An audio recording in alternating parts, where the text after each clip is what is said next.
This first thing that we're going to do, realistically, it's a warm-up exercise, but it will also emphasize the whole, the takedowns that we're going to be working on. This is called a pummeling drill.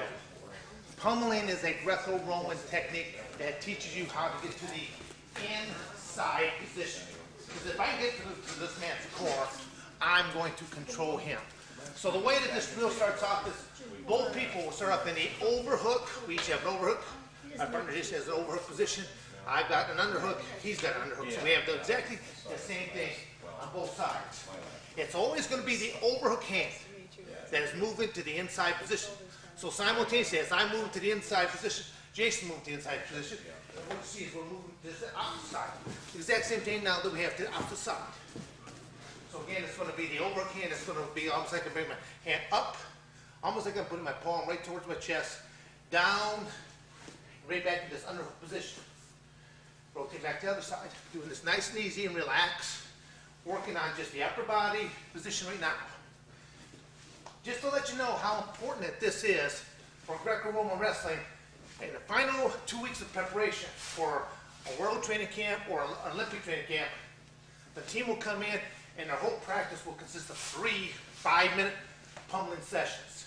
If you're thinking to yourself, 15 minutes is all there is to a practice, no, there's a lot more to it. The warm up, the stretches, now the technical portion, and they'll put you on a circle.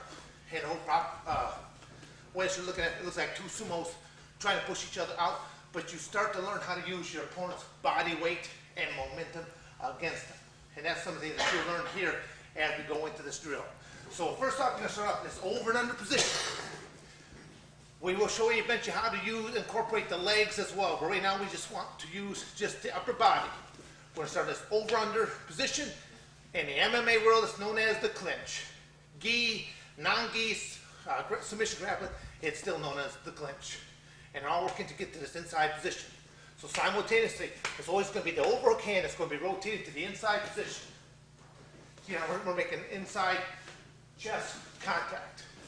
Just working on just the upper body alone, and then we'll start moving into the leg motion.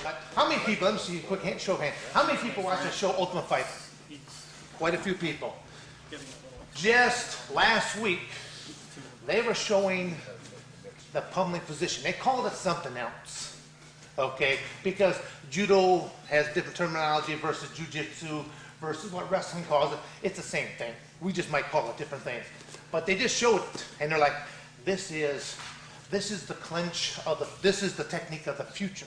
Because a lot of grapplers were having their way, because if we're at a space like this, and Jason, he's a Taekwondo guy, if he's got this space, he's going to work his magic, he's going to kick, punch, he's got that space.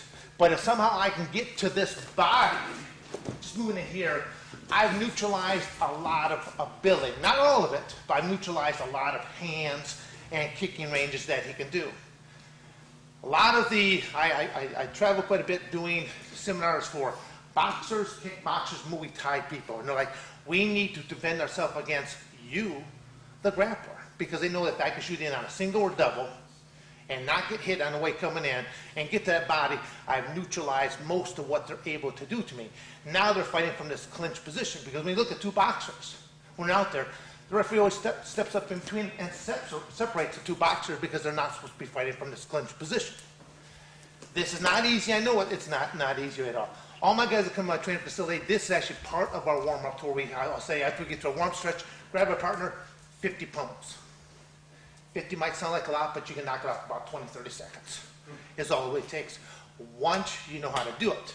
It's not the easiest thing in the world to start off with, but through repetition, you get good at everything.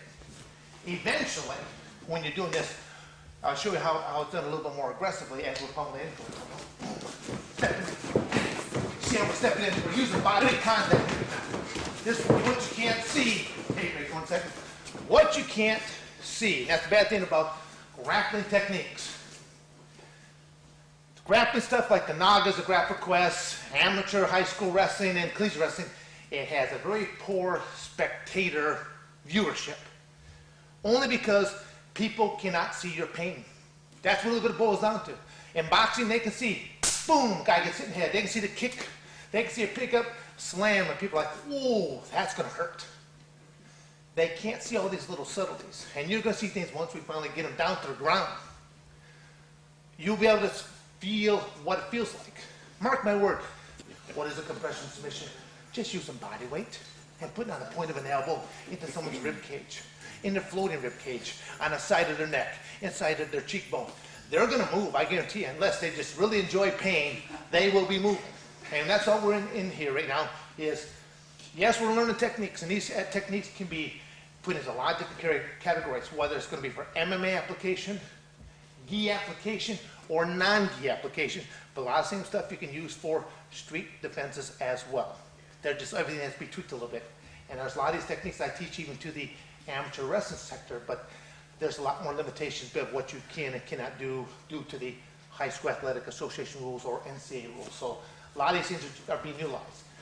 This pummeling, we're going to try to work on this a little more. We'll spend a little bit of time. This one tool that if you bring them back to your dojo, it's a great one. And once you start doing this dynamically, if you hit those 50 pummels, oh, your heart's going to be going thump, thump, thump, thump, thump, thump. And you're going to start to break a sweat pretty easy just doing 50 pummels. So again, without doing any of the lower body here right now, you're going to see that the overhook hand, my head should be over on the same side that my overhook hand is on. The overhook hand is a clinching apparatus. I'm holding everything in.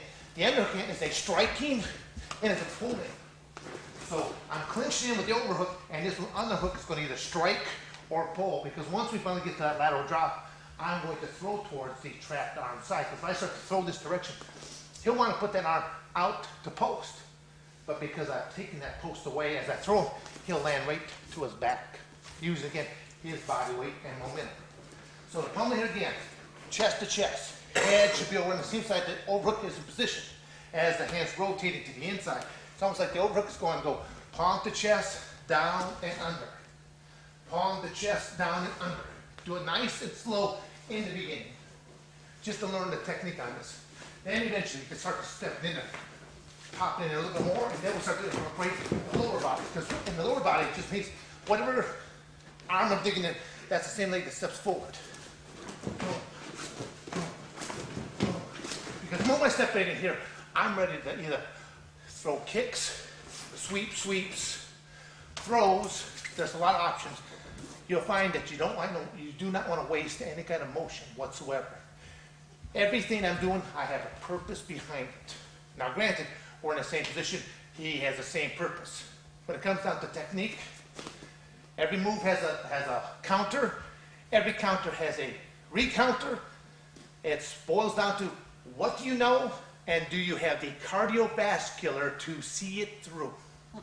There's a lot of people that got great technique, but if you deplete their cardiovascular reserves, all that great technique just walks out the door with it. And then you've seen in the Ultimate Fighting Championship, you've seen people like a Mark Coleman, or a great wrestler, international great wrestler, oxygen depleted, and he's simply leaning forward like this on his hands and knees going, I don't care, Maurice Smith kicked me right in the face, and Maurice Smith obliged him, you know, he just kicked him right to the face there.